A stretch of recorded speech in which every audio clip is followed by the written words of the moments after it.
आज के टाइम में जब हम देख रहे हैं कि सेंसेक्स और निफ्टी प्रेशर में हैं,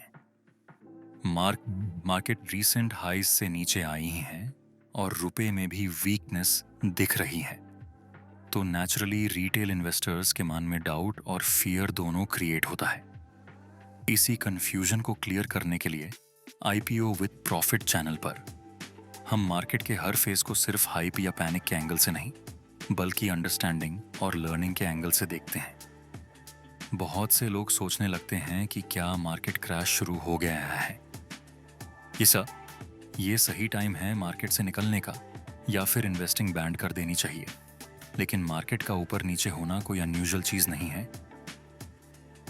मार्केट साइकिल्स में चलता है, जहां रैली के बाद कंसोलिडेशन, फिर करेक्शन और उसके बाद रिकवरी जैसे फेजेस आते रहते हैं।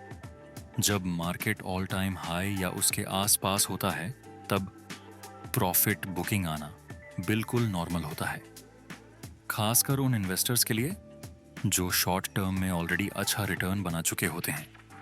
इस टाइम जो वीकनेस दिख रही है, उसके पीछे सिर्फ एक रीजन नहीं होता। Global uncertainty, interest rate expectations, foreign investors का बिहेवियर, करेंसी मूवमेंट और रेगुलेटरी न्यूज़, ये सब मिलकर मार्केट सेंटिमेंट को अफेक्ट करते हैं। फॉरेन इंस्टीट्यूशनल इन्वेस्टर्स अपने डिसीजंस ग्लोबल रिस्क के हिसाब से लेते हैं, और जैसे ही उन्हें लगता है कि अनसर्टेनिटी बढ़ रही है, वो एक्सपोजर कम करते हैं। इसका डायरेक्ट इम्पैक्ट इंडियन मार्केट पर पड़ता है, जो हेडलाइंस में सडन फॉल जैसा लगता है।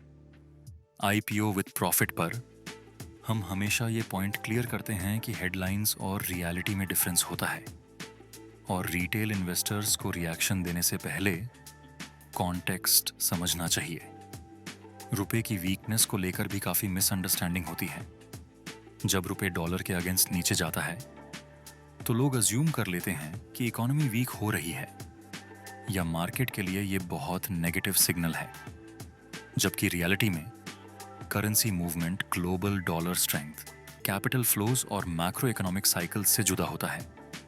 डॉलर जब ग्लोबली स्ट्रांग होता है, तो इमर्जिंग मार्केट करेंसीज पर प्रेशर आना कॉमन है। इसका मतलब ये नहीं होता कि इकोनॉमी कोलैप्स कर रही है। करेंसी मूवमेंट का इफेक्ट शॉर्ट टर्म में सेंटिमेंट पर पड़ता है, लेकिन लॉन्ग टर्म इम्पैक्ट को समझने के लिए पेशेंस और डेटा दोनों ज़रूरी होते हैं। रिटेल इन्वेस्टर्स की सबसे बड़ी प्रॉब्लम ऐसे टाइम में ये होती है कि वो फियर के चलते अपनी प्लानिंग भूल जाते हैं। जो इन्वेस्टमेंट लॉन्ग टर्म के गोल के लिए की गई होती है, यूज भी शॉर्ट टर्म वॉलेटिलिटी देखकर बेच दिया जाता है, जिससे लॉस परमानेंटली लॉक हो जाता है। आईपीओ विद प्रॉफिट का फोकस हमेशा ये रहा है कि इन्वेस्टिंग प्रिडिक्शन का गेम नहीं है, बल्कि प्रोसेस और डिसिप्लिन का गेम है। मार्केट का काम है फ्लक्चुएट करना, लेकिन इन्वेस्टर का काम है इमोशंस को कंट्रोल में रखना और इम्पल्सिव डिसीजन से बचना।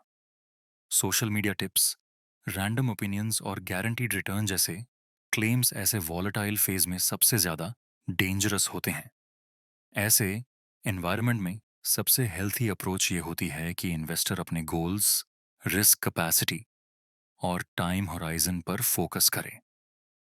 वॉलेटिलिटी को डेंजर के बजाय एक लर्निंग फेज के रूप में देखना चाहिए, जहां इन्वेस्टर मार्केट साइकोलॉजी, सेंटिमेंट और बिहेवियर को समझ सकता है।